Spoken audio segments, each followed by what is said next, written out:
Bonsoir. Ce soir, c'est Mamie qui raconte. Une histoire de Peter Pan. Monsieur et Madame Darling vivaient heureux avec leurs 3 enfants, Wendy, John et Michael, ainsi que Nana, leur vieille chienne, qui veillait sur les petits comme une nounou. Loin de leur paisible maison, Peter Pan habitait au pays imaginaire, une île merveilleuse, peuplée de pirates, d'Indiens et de sirènes. Malicieux et intrépide, Peter Pan était le capitaine des garçons perdus, et il avait décidé de ne plus jamais grandir pour pouvoir s'amuser sans répit. Un soir, Peter Pan et son ami la fée Clochette apparurent dans la chambre de Wendy, John et Michael. Réveillant doucement Wendy, l'aînée des enfants, Peter Pan lui demanda: Tu veux bien recoudre mon ombre? Elle ne se fit pas prier, et aussitôt Peter Pan retrouva son ombre. Puis, s'adressant aux 3 enfants, il ajouta: Venez avec nous. Wendy pourra veiller sur nous et nous raconter des histoires. Nous allons vivre de grandes aventures ensemble. Tous sautèrent de joie et acceptèrent la proposition.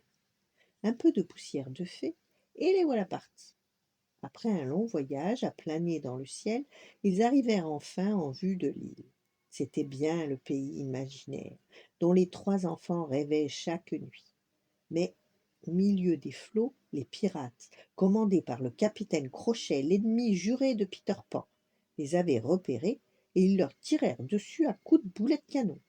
Les enfants échappèrent de justesse à l'attaque, mais le capitaine Crochet jura de les retrouver.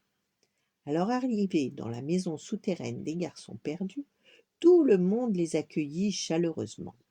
Sur l'île, les enfants vécurent de merveilleuses aventures, jouèrent dans la lagune avec les sirènes, délivrèrent les tigrés, la petite princesse indienne, et écoutèrent chaque soir Wendy leur raconter des histoires extraordinaires.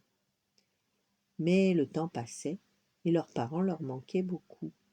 Alors qu'ils avaient décidé de rentrer, le capitaine Crochet en profita pour les faire prisonniers, sachant bien que c'était le meilleur moyen d'attirer Peter Pan.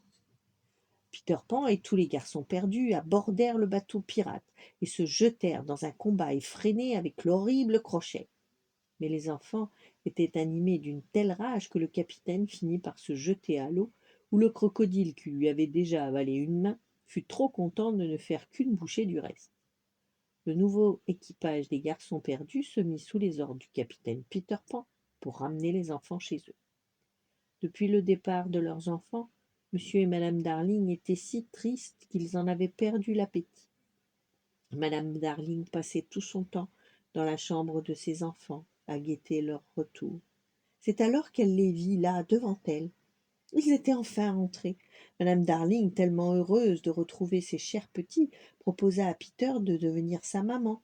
Mais celui-ci répondit: Pour grandir, aller à l'école, devenir un homme, je préfère rester avec Clochette.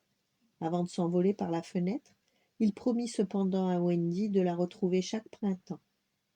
Et lorsque Wendy devint à son tour maman, sa fille connut des aventures extraordinaires avec Peter Pan au pays imaginaire. Voilà.